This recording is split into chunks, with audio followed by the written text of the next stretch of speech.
Hey there, darlings. Welcome to the Farmer's Table. If you are new here, I'm so glad you have found my channel. I hope you'll stick around. If you're not new here, welcome back. My name is Jess, for those of you who are new.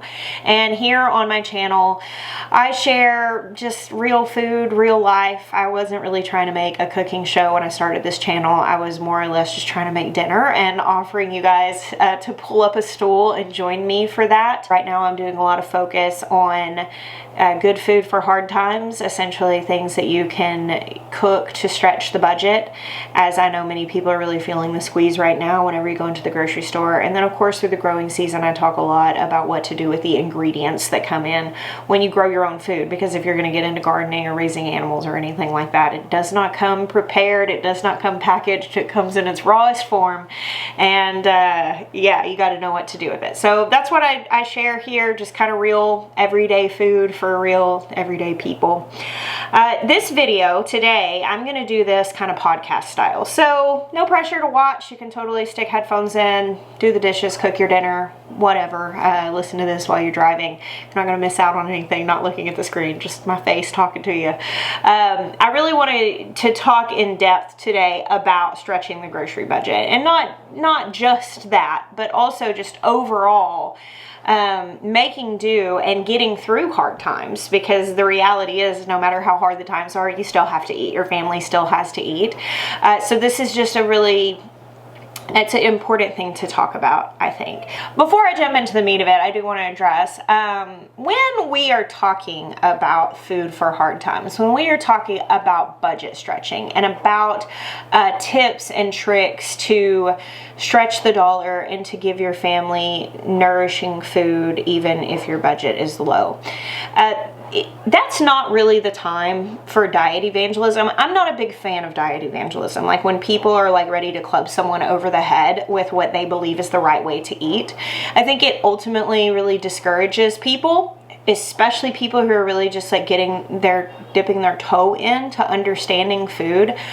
When we come so hot and heavy, like this is the only right way, it's just not effective. I mean, that's just honestly, it's ineffective evangelism of all sorts, but like I see it a lot in the food world. And as I've kind of stepped into a public place of talking about food, I mean, I've had people come at me in such a way that I'm like, what are you hoping to achieve here?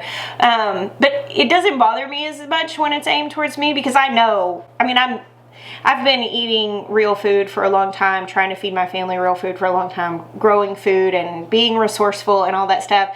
You know, when people come at me like that, it doesn't bother me. However, I am very jealous for safety for people to learn. So when I am specifically targeting content to people who are on a very low budget and who may be feeling helpless or hopeless or any of those things, which is absolutely a normal way to feel when you're afraid that you're not going to have food for your family, that is not the time to come and evangelize your diet beliefs in the comments or your political beliefs. To me, if you don't have compassion, if you cannot see where a person is and speak to them where they are, then you really should not speak to them. Also, I'm going to go over some things maybe super basic to those of you who've been in the kitchen for a long time. It's important that we do that. And I would invite you, if you have stretched a budget, if you have cooked from scratch, if you have fed a family and you've navigated the things that I'm talking about, please add to the comment section. Share your wisdom, share your tips, even if they are, repeating some of the things that I'm saying. I just think that with the beauty of technology and the fact that I can make this video seeking to help people, I can put it out on the internet, and then you guys can come alongside me and use that space to just enrich it with more wisdom and encouragement and knowledge. What we can create together is so much better than what any of us could do individually. So I want to invite you, if you have anything to add to this to help people, anything that you feel like is good advice, please put that in the comment section, even if it feels obvious to you, because what I'm finding in sharing a lot of this stuff, a lot of the things that felt very obvious to me just aren't. And I think that goes honestly to, like, I grew up pretty poor. Like, we didn't have a lot of money. We didn't go out to eat a lot. I remember very specifically my mom cooking a lot of things from scratch. We ate a lot of dry beans and different things that I remember being in the grocery store and her pointing things out to me and telling me things that they're given to me because somebody taught them to me. But truly, when times do get hard, I'll just tell you, I hear the conversations from people and I'm like, oh, you've never been poor before. Like, I can tell when somebody has never actually had to go through the discomfort of lack.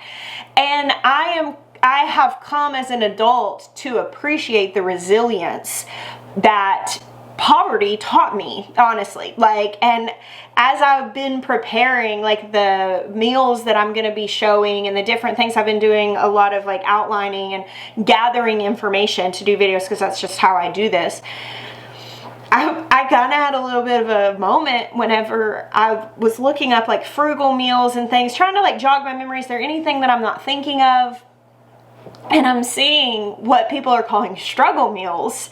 And I'm like, oh snap, this is just the food we eat. Like, you know, it's talking about stretching a whole chicken, making soups and stews and, you know, chicken and dumplings and lots of beans and all these different bean dishes. And I'm like, this is just a food that we eat. I don't think of them as struggle meals. So that actually brings me into my very first point. It's funny how much, it's not funny, it's very dead serious, but like I think it's kind of funny how much we miss this. But your mindset is 100% probably the most important tool you can have to withstand any season, to thrive through any season. When I say of people, I don't think you've ever been poor before, it makes me thankful that I have the mindset of frugality, because what that means is that I have a low baseline of what I actually need to feel like I'm thriving, because I know how to be frugal. I know how to get by on very little. I've had very little. Therefore, you know, even if I have a season that's very abundant, I'm not afraid to lose it, because if I did, worst case scenario, I would just have to thrive on less, and I can do that. I know how to do that. It makes me feel resilient. Whenever you have resilience, basically it's think of like an elastic band. It can stretch, but it's not going to break because it has that elasticity. When you have resilience in your mindset, in your habits, in the knowledge that you have, in the wisdom that you have, it means that you're less likely to break when the tension rises, when the pressure rises. You're less likely to break. And mindsets, so much of the time, are just an inside job. And maybe nobody ever told you before, like, hey, the way you think about things is going to greatly affect how you respond to them. And what ends up happening is when our mindsets are really negative or are toxic or dark or hopeless or helpless, we ultimately become very reactive people. And so when we face a stressor, for instance, like not having enough money to comfortably go buy food for your family, huge stressor, by the way, huge stressor. I mean, in all history of all humanity, not having enough food for your family has got to be one of the basest stressors that people have experienced throughout humanity. When that rises, how your mind is able to respond rather than react is going to determine how much you have your wits about yourself to navigate the season that you may find yourself in. Because I truly believe that the moment you begin to believe you are helpless or hopeless or, you know, without options at all, that becomes true. Like, as soon as it is settled in your mind that you are helpless in a situation, that you are the victim to a situation, even if you are kind of a victim to a situation, but the moment you decide that you're helpless in it, that becomes true. And what will happen is you will be stuck in that mindset of lack, and lack breeds lack. And so some of the stuff I'm going to talk about today, it actually requires the level head and the mindset of abundance. Even if there is evident lack, you can have a mindset of abundance. You can make choices out of that mindset rather than in reaction to the evident lack. I'm not saying that there's not lack. I'm not saying that the grocery store is not a very hopeless feeling place right now if you're going in and you can't afford to just easily shop for food, if you're having to use this brain power to try to stretch and make it work, it's overwhelming sometimes. But it's very important that we can take a breath and get back in the driver's seat and say, no, I'm not hopeless. I am not helpless. It is within my power to do what I can within this circumstance. And you may still feel the pinch of lack, but I promise you, you're not going to be in that completely out of control place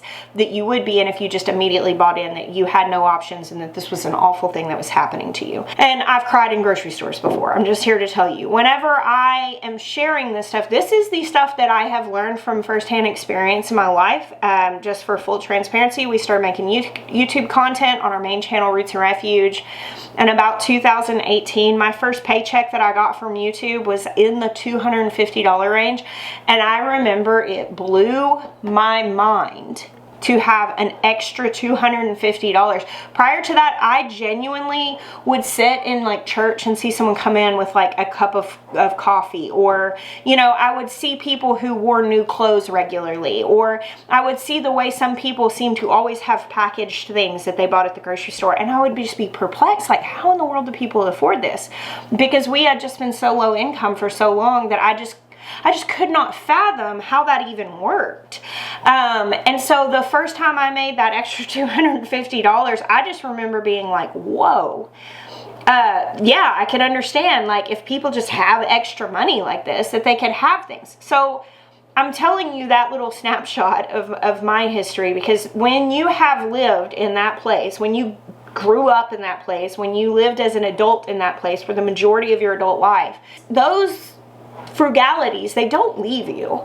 That's why right now, if you ask my kids to write down mom's top, 5 meals that are their favorite things that we routinely eat, they're all struggle meals, I mean, like, but because the mindset has always been abundance, they started eating those when we were struggling. That was the regular thing. They don't look back on that and know that. Kids don't know that most of the time. But we kept eating it because it's also really good food. It's tasty food. It stretches. It makes the most out of what we have. And now I might not be trying to stretch that one chicken because I can't afford to buy 2 chickens, but now I'm raising the chickens. Their lives are precious to me, and I'm not flippant about consuming them. So yeah, I'm still stretching a chicken to make it feed my whole family, but I'm not doing it out of lack. I'm doing it out of abundance, and I learned that during that season too. Abundance did not come into my mind when abundance came into the grocery budget. Abundance did not come into my mind when I stopped being afraid to swipe the card. Abundance actually came into my mind long before that, and it's my belief that your outer world ultimately kind of comes in line with your inner world. And I know I'm kind of going off into more kind of philosophical thinking things, and you're just looking for tips on your grocery budget, but this is the most important tip in my opinion. Dealing with your mindsets in whatever set of circumstances you are, I truly believe that when you become a person of abundance, that you can take a little and stretch it into a lot, that you are in a place of gratitude, and that you are modeling that for your family. You're feeding them food, not being like, here's the struggle meal. You're feeding them food being like, hey, we made this from scratch. Like, this is good food. This is better food than what a lot of people who have way more than us are getting to experience. And there can be pride in what you are doing, joy in what you are doing, a sense of accomplishment in what you are doing, even if the evidence is lack. And that mindset, I mean, that's the most important part of this that I could tell you. Just coming from the experience of being in that place for such a long time, that is the most important part of this. So we'll go into the more pragmatic stuff that's less opaque. Okay, so the first thing when you're really looking to stretch a grocery budget is you need to create margin. Okay, so this is like the starting point. I am doing, focusing, I'm trying not to call it a series because that puts pressure on my mind for some reason and then I fumble it. But I am focusing currently in the videos. I just did one on red beans and rice. I've got the ingredients together for 3 more that I'm going to be filming and releasing over the next couple weeks. I'm focusing on good food for hard times. I'm focusing on affordable meals and very practical like recipes and things that you can do. Today more I'm talking about principles and ideas and overall things. But the biggest thing that is really important is to create margin. And some of those recipes may not create margin. Those might be things that it's like, okay, this is an affordable thing. You can make a big pot of food for your family, eat dinner, and have leftovers for less than $10. Like, that's a good tool to have. And I think that there is also a place of like, hey, if you're on like a super skinny week and you've only got $25 to buy some ingredients and you've got this stuff in your your fridge and you're trying to stretch it all, like, that's also good information to have. But what I'm trying to share with you here is more, okay, how can you set off on a journey of applying these things over 6 months so that in 6 months you may still have the exact same grocery budget every week, but you are not feeling quite as pressed and you're not in as many emergency check-to-check situations. So the first thing in creating margin is that let's say your grocery budget is $100 a week, and I know that's such a blanket thing, and a grocery budget, that would be a huge grocery budget for some people. That would be a tiny grocery budget. It depends on where you live. It depends on how many people you're feeding. I'm saying 100 because that's the easiest one to do the math on. So let's say that your grocery budget is $100 a week for whoever it is that you're feeding. And every week you are going to the grocery store and you're finding that you're having to like put something back, or you're having to like maybe change your plan or figure something out. Or let's say you're not even really budgeting at all and you're stressed because you're running out of money. You have more month than money. The first thing obviously is to set a budget, to say this is how much money I can feasibly spend on groceries every month or every week. But when you have that budget, you need to look at all the things that you are routinely using. And I know for me, I've always included household goods in my grocery budget. I didn't have a separate budget for that. It was just all included. And so I'm going to use the example of paper towels for this, but this could be any number of things. If I've got that $100 a week, but I'm buying paper towels, and so that, let's say that once a month I'm spending $15 on paper towels.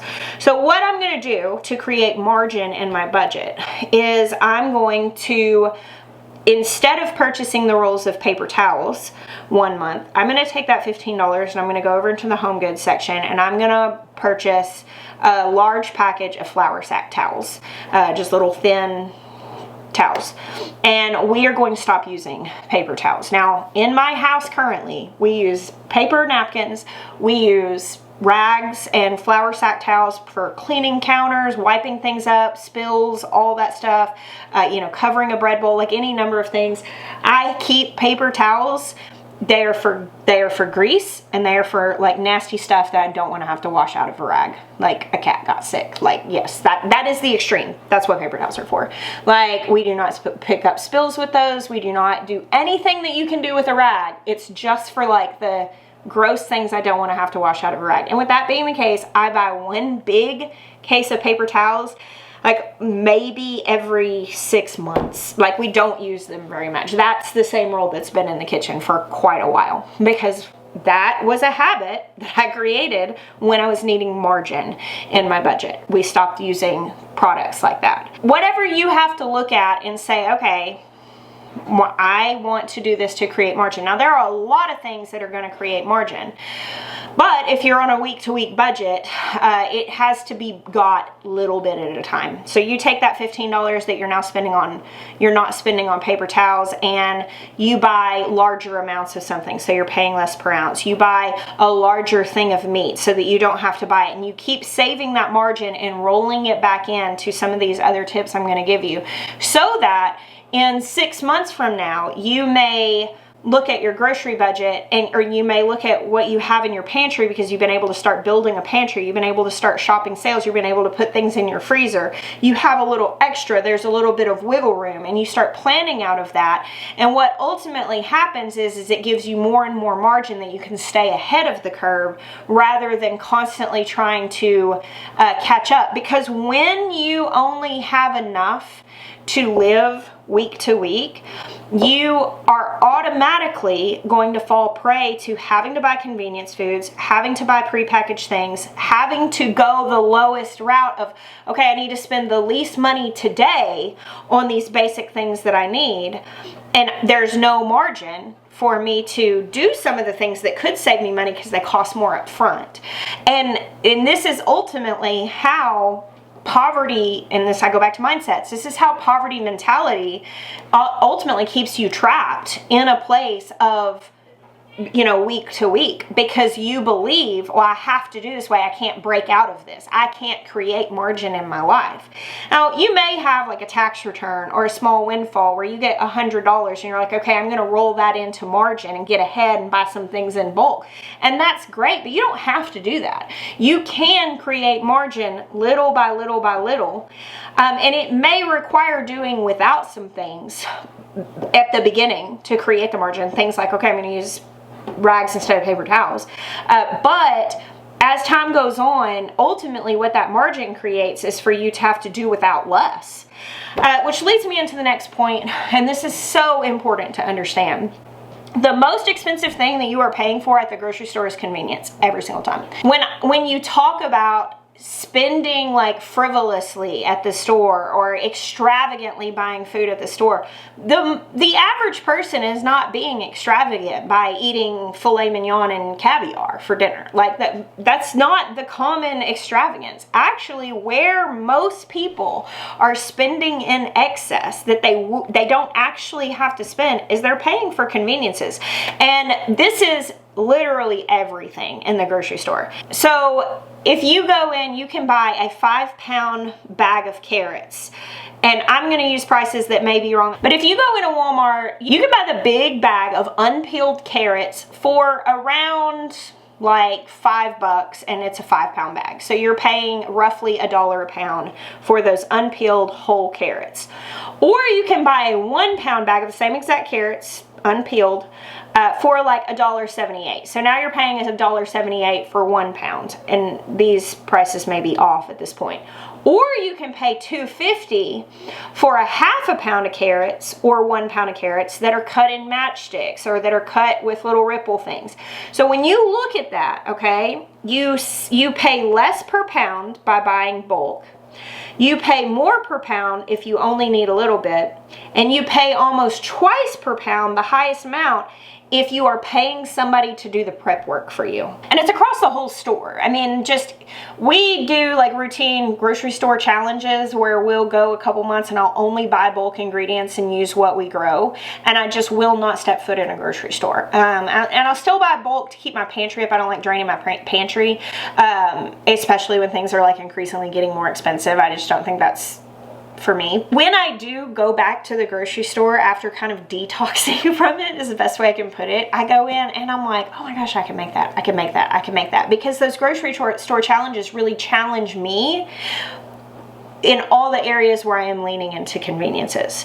One of the best ways for you to find margin in the budget is by first letting go of conveniences. So like, you don't necessarily have to be asking yourself, what can I do without? You can be asking yourself, like, what can I do myself? What things can I not pay someone to prep for me? So a good example is like bread products, all baked goods, especially the stuff that's simple. Like if you're going in and you're buying muffins in the bakery area for breakfast. If you're buying, I know that I used to see kids all the time, like at the ballpark or at school, eating the little bags, individually wrapped bags of mini muffins.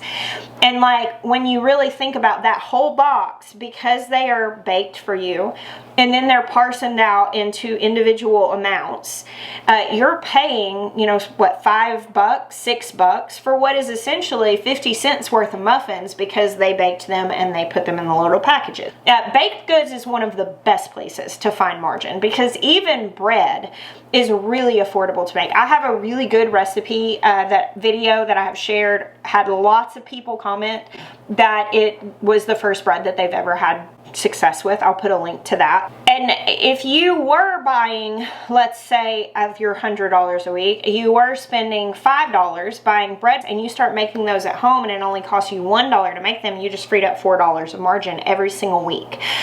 So that's one thing to look at.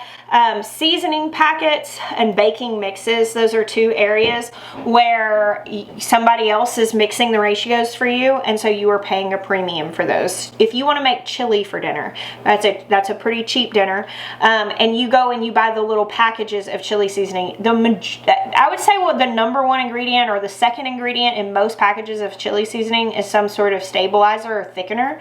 So like when I make chili, I put cornmeal in it, and you can mix together chili seasoning or have the chili powder and the paprika and the dried herbs and the cornmeal, and for whatever that $2 packet of seasoning is, you can have that exact amount of seasoning at a fraction of the cost. Now, it costs more up front because you have to buy all the containers of seasoning. You'll get the cheapest price per ounce if you buy them bulk. And you can see how here it's like, okay, we've got to create margin so we can then create more margin. And those conveniences have a lot of sauces and dressings. Those are two things that in most cases are significantly cheaper. Like salad dressings are so much cheaper to make at home. And you honestly, for the price of making a salad dressing with good oils, with avocado oils, with olive oil, with solid whole foods ingredients that you know exactly what they are, you're paying less per serving than if you had bought the really cruddy stuff that is made with really inflammatory oils at the store. If you're currently buying the quality ones because you're being health conscious and you're wanting to feed your family something good, you're probably paying $6 or something like that for a bottle of salad dressing that you could make at home for less than $1. And all of these things are going to add margin. So I'm always thinking when I'm shopping, like, what am I actually paying for here? Like, I'm paying, sometimes I do run in the store and grab a loaf of bread because for whatever reason we need it. Like we're going to the lake, I know I'm not going to have any time, and I want to pack sandwiches so we don't eat fast food. Yeah, I might go in and buy a loaf of bread because I'm thinking, there's good, better, best. And if this convenience saves me from a much more expensive and potentially worse for our health convenience, which would be fast food, then yeah, going and buying a loaf of bread is fine. I'm fine paying someone to make that loaf of bread for me.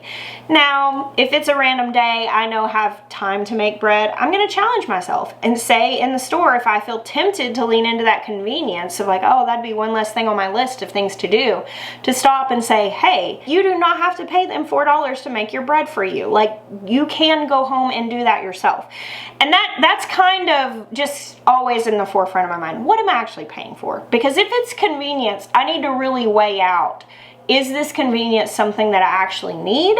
Is this actually a good investment in my money? And if the answer is no, if the answer is I could very simply do that myself, I'm going to do it myself. So the next tip is to pay attention to the price per unit and the price per ounce. Grocery stores, I mean, they're a business. Their bottom line is to make money. So when you go in the grocery store and you see all of the tags, the labels on the shelves that state the prices, they'll show a lot of things like 3 for $5 or 2 for $8, and a lot of times the psychology behind that is that they're wanting you to like automatically grab 2 without checking. I mean, you don't have to buy 2 to get that price, but it's true that when a person is having mental fatigue, they're much more likely to just kind of default into what's easy, and the grocery store can be a pretty stressful place, especially when you're stretching a budget. And I think that the temptation, again, leaning into convenience, that's sold to us like crazy. We are constantly sold in our society that we need convenience to get by. And I'm challenging that in my own life, being like, if I am so desperate for convenience that I can't do basic human things at a normal pace, then I need to do less. Like, I need to cut my life back some, because I'm not going to believe that I have to live in an inhuman way. And therefore I need these conveniences. I think that that's baloney. When I feel like with a lot of the labels in the grocery store, there is kind of this thing of like mental fatigue that happens, and all the math that you're doing and the tendency to be like, oh, this one's cheaper, I'll just grab it, but you're not looking at the amounts that are on there. One of the things that I've seen a lot is food cost has just gone through the roof in the last probably 3 or 4 years, is A lot of packages are the same size as they've always been, but if you actually read the amount of food that's in them, it's significantly less. Like I've noticed that in a lot of things that I have bought long enough to know how much were in them, that now I go to get them and the price has gone up, but also the contents have gone down. And all of this is really sneaky. It's sneaky marketing. There's a lot of sneaky marketing that happens, I mean, in any commercial industry, but really in the grocery store, you just need to have your awareness on and really pay attention to the price per unit or the price per ounce or the price per pound. So as I mentioned, like with the carrots, it's better to buy the 5-pound bag of carrots. You're getting more food for less money when you go ahead and buy the 5-pound bag. Now, you do need to be mindful on how you're going to use those. And I'll get more to meal planning and talk about that here in just a minute. One example, and I had mentioned filet mignon earlier, like that's obviously super high dollar, what we would consider a very fancy food, a special occasion food, or an unreachable food for many people. I'm going to use this as an example just so you can understand what convenience and paying attention to price per pound actually can give you. I just looked this up on Walmart. You can buy what are called primal cuts. If you have access to a butcher, now at like a local grocery store will usually have a butcher. Walmarts don't always have butchers, but I learned in researching for this video that you can actually go to Walmart and buy a primal cut. You just kind of have to order it ahead of time. I think you have to order it online. A whole beef tenderloin, which is choice Angus beef, boneless. You buy the whole thing. It says $97.77, but it says the final cost is by weight. So it means they're gonna weigh it and they're gonna charge you $15.82 a pound for that tenderloin. Now that tenderloin is coming to me the entire whole like primal cut, which means it has the outer fat layer, it has like sinew and all that stuff. So it's gonna have to be trimmed down and then it's gonna look like the trim tenderloin. Now if I were to buy that trim tenderloin at the store, it would cost significantly more per pound. Now tenderloin steaks would be $30+ a pound. So by being willing to trim that meat down and cut it down, not only am I getting the meat for half the price, now I have fat that I can render into tallow. I have trimmings that I can grind down and use as ground beef. And then I have the steaks that would have otherwise cost over twice as much. Now that's an example that obviously, like if you're looking for margin in the $100 budget, you're not buying a whole tenderloin. But that same principle, I went to the kind of one of the most expensive cuts as an example, because that same principle works with a lot of things. You can actually buy primal cuts from butchers of meats. And then if you can go beyond that and look into price per pound and maybe go to a local farmer and buy large amounts of meat. It used to be 10-15 years ago, that was always way more expensive than just buying grocery store meat because the quality of obviously farm raised meat is a lot higher. Now, like you can actually save money as long as you have storage space going and buying a large amount of meat at once. But if you can't go buy a quarter cow, that's okay. Maybe look at the primal cuts because you can break that down, use all parts of it, and then freeze the individual portions. And now you've got that meat covered. And though you might have had to spend more money up front, the price per pound is less. You're stretching the money that you spent, and now you have that margin in your grocery budget down the following weeks where you're going to be using that instead of having to go buy something.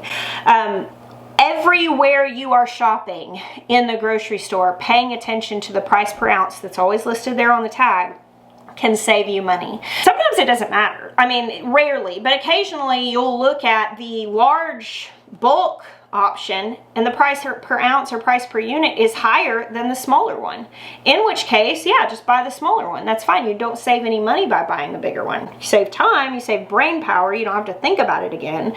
But I'll still buy a small package if it doesn't save me any money to buy something big. Pretty much anytime you're buying meat and produce, you're gonna save money by buying the big bag, and pantry staples also.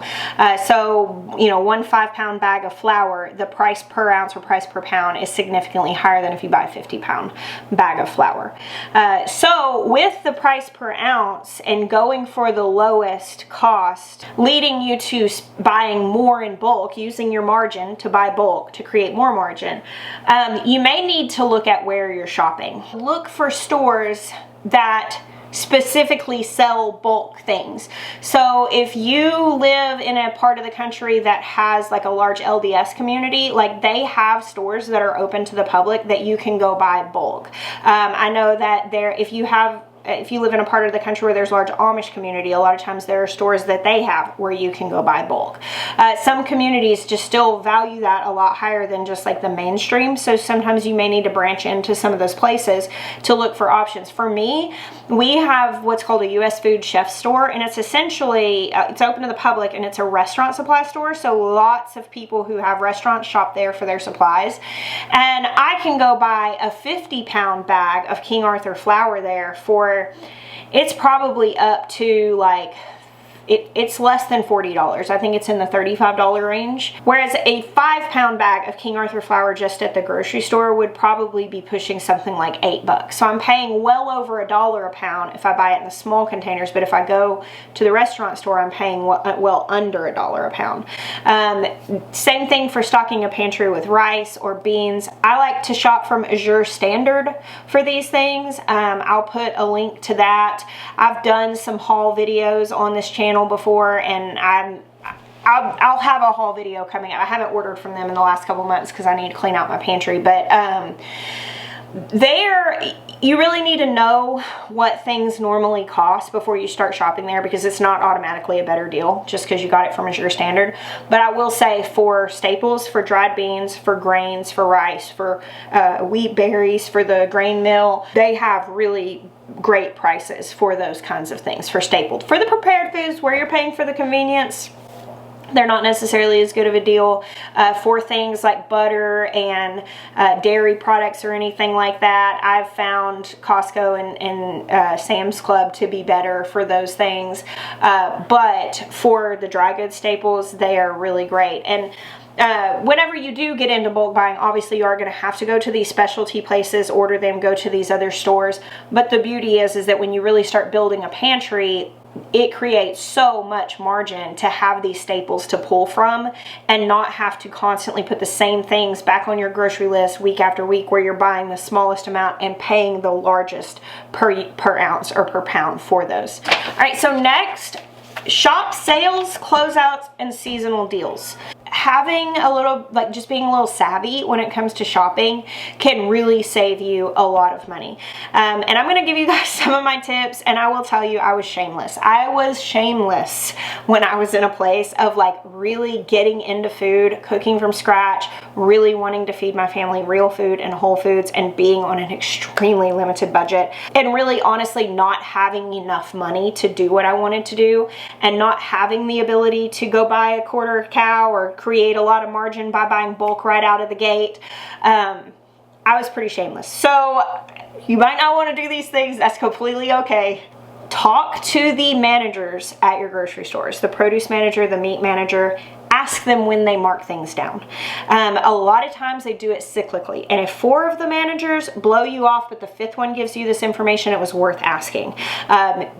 You do not have to be shy about the fact that you want to feed your family good food and you're willing to do what it takes to do that. You're not robbing the store by asking them this. There's nothing morally wrong with being a little pesky, okay? And actually, I have found there are managers that they enjoy the fact that they can help people. And it's giving purpose to them in their job to help you. I met multiple people who were so kind to me. There was a manager, I would go into multiple stores. Of course, I was spending more time. That kind of goes back to the convenience thing. You're going to spend your time or you're going to spend your money. And so yes, doing things yourself does take more time. Shopping like this does take a little bit more time. But if you can find a good relationship with somebody who will give you that information, it can save you so much money. I used to go to, there was a local grocery store, and I would go in, they marked everything down on Tuesdays. So I would go in on Tuesday night every single week. I would just run in the store, not for very long, wasn't a big grocery shop, I wasn't going all over the store, but I just knew the produce manager marked things down. And I would get so much, like I would get a whole, 12 things of strawberries, and I would go home and I would make strawberry jam with those. I remember one time getting essentially an entire case of raspberries, and it was like 50 cents a pack. So I spent less than 10 bucks on this whole thing of raspberries, and I froze some for smoothies, and I made jam with some of them, which again created margin later. I remember one produce manager just going up and asking and saying, hey, if you ever have anything that's about to go bad and you need to mark it down really low and find somebody who's willing to come preserve it, can I give you my information? And he said yes. Like, I mean, he was just willing to do it. He was willing to want to help somebody. And I remember multiple times going and getting massive boxes, and he would just charge me like 20 cents a pound of tomatoes that were about to go bad. And I'd come home and I would make salsa. I learned to preserve abundance when I was living in total lack and had no garden.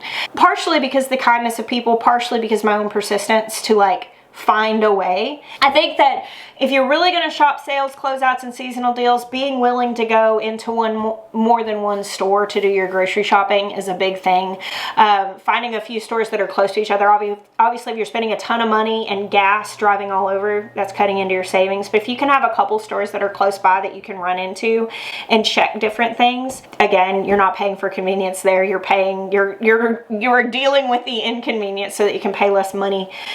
Get the flyers before you go shopping. Most grocery stores at this point, with media, websites, and all that stuff, you can get sale flyers before you even go. I know they don't, some of them still mail them out, but looking and seeing what's on sale, using whatever margin you have created to stock up on things will create more margin in the future. But if you're at the paycheck to paycheck place, you eat what's on sale. Whatever you can find that's closeout, that becomes the top deal. If you find a roast or something like that that's marked down, you figure out, okay, I can cut this in half and I can cook this roast and then I can use the other half to make stew another night or whatever. You can plan according to what you're able to get your hands on. It's okay to be tenacious in figuring out what you can get your hands on here and learning to preserve, to stretch things that you're able to get in abundance for whatever reason, so that they can then spill over into times where there may be more lack.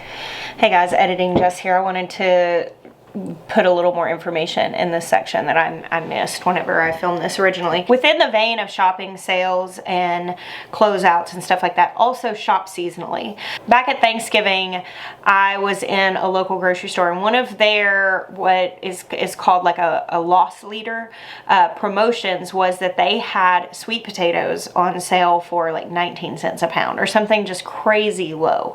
And sweet potatoes store for a really long time. And of course, when grocery stores are doing loss leaders, where they have like a little deal that they're running that's just an impossibly low price, they're really doing that to get you in the store so that you'll buy your other stuff there. On Thanksgiving week, I probably went to 4 different stores, and I stocked up on the loss leader in every single one. Like, there was the sweet potatoes in one grocery store. I think I bought like 25 pounds of sweet potatoes. A lot of times you can go to the produce manager and say, hey, I'm wanting to buy bulk. Do you have this in a box? Whereas you don't have to sit there and put them all in bags that are going to tear open. Just stock up on that stuff as long as it stores well and it's not super perishable. After Thanksgiving, frozen turkeys are always really cheap. If you buy some of those, you can break them down, use the different parts, make soup, stews, put them in the freezer, just cook turkey some other time, and work it into your meal plan. Also, understanding when things are in season, like commercially, can really help you in your meal planning in a way that's going to be affordable. Like, asparagus is dirt cheap in the spring. I know lots of grocery stores still, even with groceries being as expensive as they are, there's like a 3-week window in the spring where you can still buy asparagus for, a couple dollars for a bunch. Now, the rest of the year, it's, probably $5 to $6 for that same bunch because it's not in season. It's not growing in abundance in most places at that time. Citrus here is really a lot cheaper during the winter time. Apples are a lot cheaper at the end of summer and into the early parts of fall. So really just kind of coming to understand when things are in season. Obviously, squashes are going to be super cheap in the grocery store during summertime, at the farmer's market as well, just because they grow so prolifically. Berries, the prices go down obviously in the summer. And knowing that can really help you. Whenever you have the mindset that you're just going to make the same grocery list every week throughout the year and you're going to show up and you're going to buy that stuff, not surprisingly, there are times in the year where it's going to cost you a lot more because that food is having to be shipped from the other side of the world. Personally, like part of my kind of frugal mindsets, and this has come in with gardening, there are a lot of things I just don't eat when they're not in season. I mean, they don't taste as good anyway, so I'm completely fine with going without them. But it is good to keep that in mind. My next point is meal plan, but be flexible. Meal planning is really helpful if you are trying to kick a going out to eat habit, if you are trying to make the most of the money that you have, because as soon as you're hungry, you make bad decisions. Like, don't go grocery shopping hungry, and don't decide what you're going to eat for dinner while you're hungry. Like that, this plan needs to be made when you are level-headed and your belly is full. Once you have anything in storage, like you've got a freezer that's stocked, you've got a pantry that's stocked, we go there first when we start meal planning. If you're able to shop sales and get sale flyers, the pantry, the freezer, and then the sale flyers is how you meal plan. What can I easily get? If you're just sitting here looking on Pinterest being like, oh, that looks good, that looks good, that looks good, let me list out all the ingredients that I have to buy. If it's not cohesive, you're going to waste money, you're going to waste ingredients, and you may end up spending more than you meant to. Now, let's go back to the 5-pound bag of carrots. Obviously, carrots are perishable. Now, they do store for a pretty long time. I mean, you're keeping them in the fridge. They're going to be good for a while. But let's say you buy that 5-pound bag of carrots. Well, that's why you go to the fridge and to what you already have to meal plan, because you need to remember, oh, I need to use those carrots. So when you first buy them, it's like, okay, we're going to do chicken pot pie soup. That's going to use carrots. I'm going to do, some sort of stew that's going to use carrots, or like a lentil soup that's got carrots in it. And then I'm also going to peel some of these carrots and cut them up and just roast them, and we'll eat them as a side. And you can plan out with what you have to make sure that you're not wasting anything. It's kind of the same thing if you are bulk buying meat. Let's say you bought a really big amount of like ground beef or something like that. If you're making your meal plan and you know you have all this meat, you can say, okay, I'm going to make 3 meals out of this week. I'm not going to eat it every day though. We're going to save some of this for next week, keep that margin there. And now I've got to just figure out how to fill these other days. So definitely make a meal plan. Consider what you have first before you ever make a grocery list. Have a meal plan written down, because that will greatly save you from impulse buys, being swayed by marketing and all of the things that are set up to sway you. It's just a kind of a guideline of where to go. But be flexible, because if you get to the store and you find a closeout on something, you can figure out, okay, well, can I push these meals back so we can use this? And the answer is usually yes. It just requires a little bit of thought. Another thing with your meal plan is plan for leftovers. I know some people are like, we just don't eat leftovers.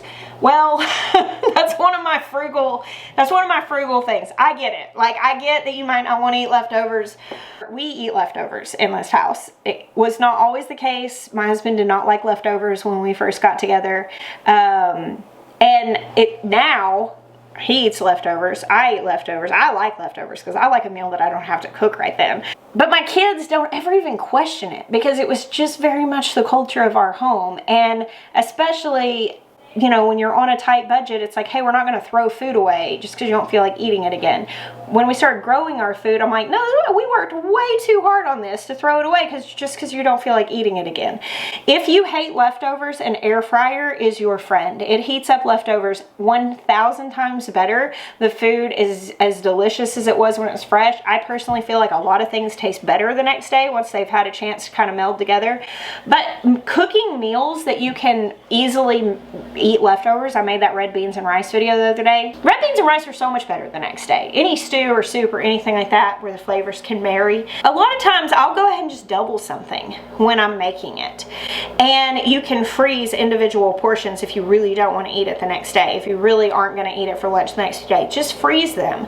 And then you have meals in your freezer that are available, and this is going to eliminate the need for convenience. It's going to eliminate you needing to go buy a very expensive box of Hot Pockets that when you break it down, those ingredients, I mean, you're primarily paying for bread and a tiny bit of meat and cheese and sauce, and you're paying a premium because it's convenient. But if you have stuff already prepared in your freezer, you don't need those conveniences. You don't need to pay that premium. And by cooking more to have leftovers, it makes more sense to use up the bag of carrots that were less per ounce, the bags of rice, the bags, all of the bulk stuff. It gives you more reason to buy bulk and to be able to use things more quickly.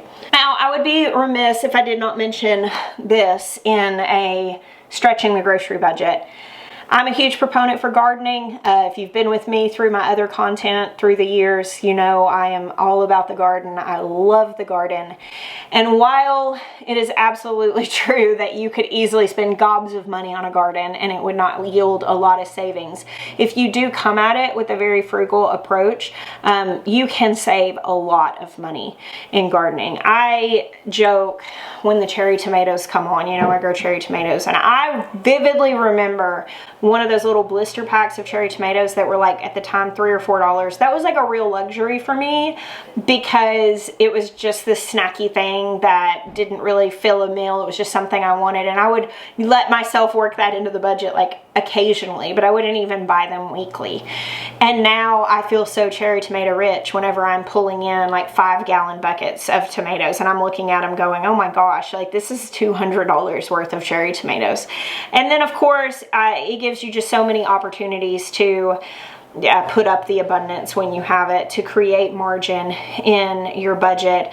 I have a big garden, and not everybody has the space to do that, but even just having some pots on your patio, or doing a couple of small beds in your yard and growing things that cost more to buy. Like for instance, if you can grow the herbs that you use, I mean, you're saving money, you're creating margin. If you can grow some zucchini squash, and this can be the sides for your dish, or it can go in your stews and your pastas and stuff like that through May, June, and July when they're coming on really strong. That's creating margin.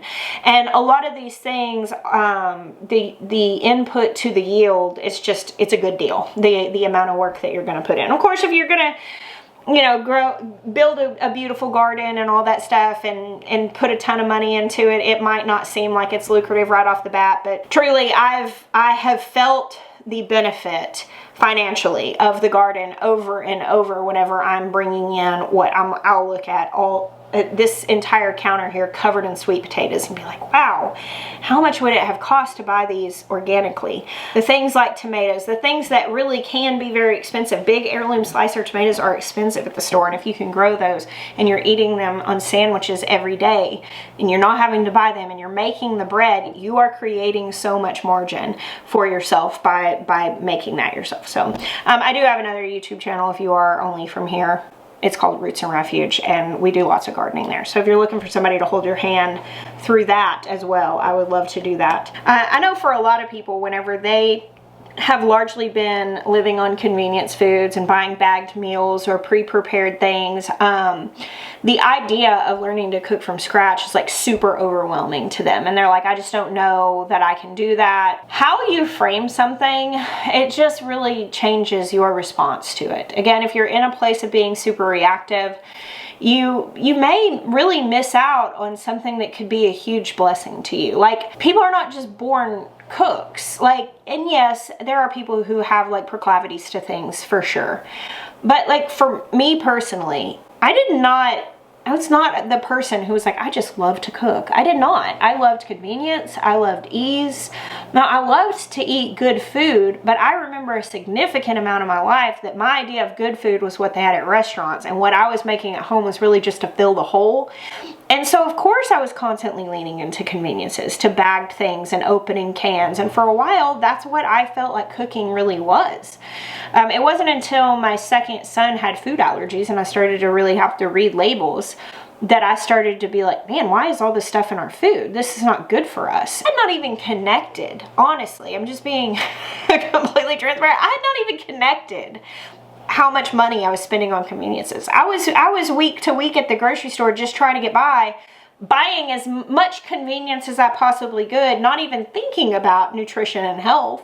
And then I started thinking about nutrition and health, and what happened was I couldn't afford the convenient healthy foods. I couldn't afford like convenient healthy granola bars. They were $5 for a box of 4 or 5, and they were half the size of the regular ones. And I was sitting here going, oh my gosh, what am I going to do? Well, that's when I started to learn to do it myself. It wasn't from some great passion on learning to cook. It was purely necessary. But what I realized once I got into it is like, hey, I can hate this or I can love it. But at the end of the day, I'm still going to have to do it. So being like, you know what? I might as well make this a hobby. I might as well learn how to be good at this. I might as well find the enjoyment I can here. To this day, one of my favorite things to do is go to somewhere. Let's say I'm in the grocery store and I'll see something that's a convenience food that's packaged. And I'll be like, huh, and I'll take a picture and I'll go home and figure out how to do it myself. Yeah, I gamify it. I'm still doing things to be interested in it. I'm still looking at seed catalogs being like, wow, that's interesting. I've never seen that type of this thing before. Wonder what that tastes like. And I will buy the seeds and grow the thing just to figure out how to cook with it and just so that I can experience eating it. That's mindset. That's entirely mindset. And I have so much joy over these things in my life. But a lot of that just came down to the choice of like, I need to do this. I need to do this well. And so I'm going to put my whole self into it. And you can do that too. You can be a person that enjoys cooking. Do you like to eat? Like that's anytime someone's like, oh, I hate cooking. I'm like, do you like to eat?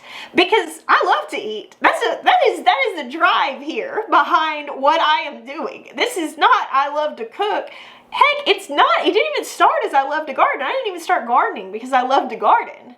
I just love to eat. I want the food I eat to be good. And so I'm putting my whole self into this, and my whole life has been made more rich and more joyful with so much more purpose because of embracing those things as the truth.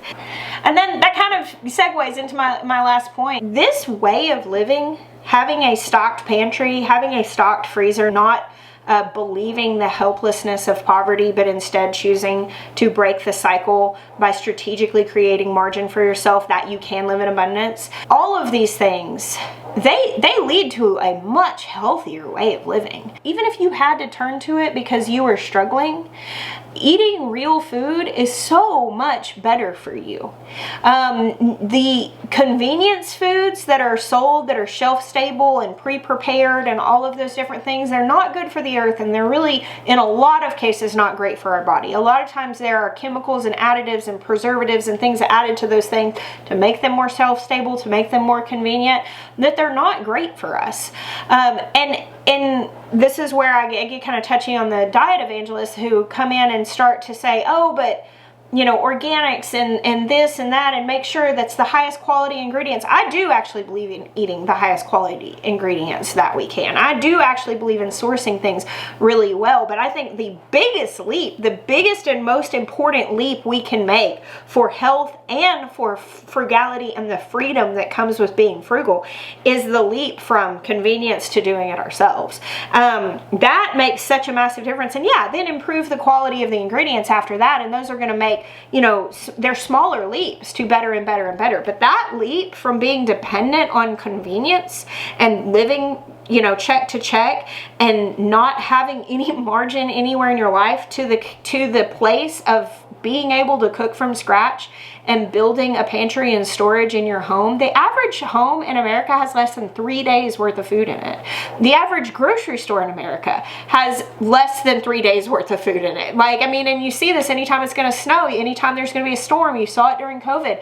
When people start rushing to the store because they're like, oh no, I don't have enough, there's not enough.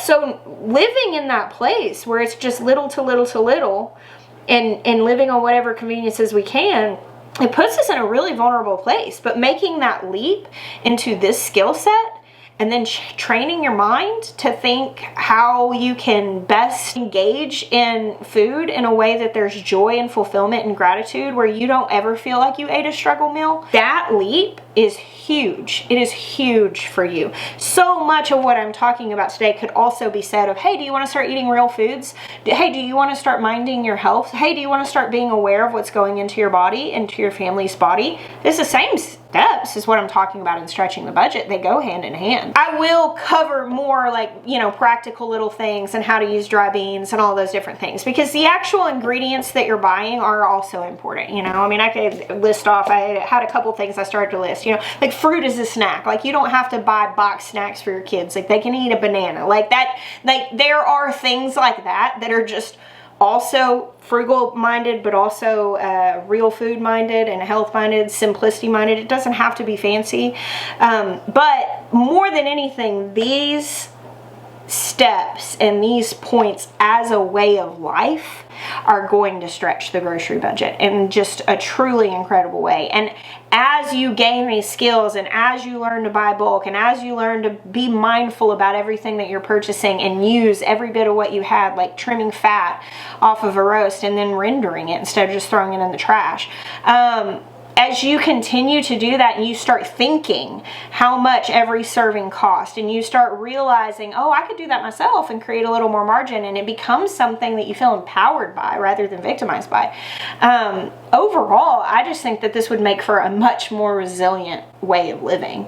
I know that. I mean, I've experienced it in my own life. But when I think of the fragility of the systems that we live in right now, I think that anywhere where we can have resilience is absolutely worth pursuit. So there's some of my advice in this little podcast style chat. I know this has gotten rather long, which I knew it would, but I would love for you to join me as I am focusing on these things. Subscribe, please comment, and let's help people. Thank you guys for hanging out with me today and all the days you do. I bless you. Until next time.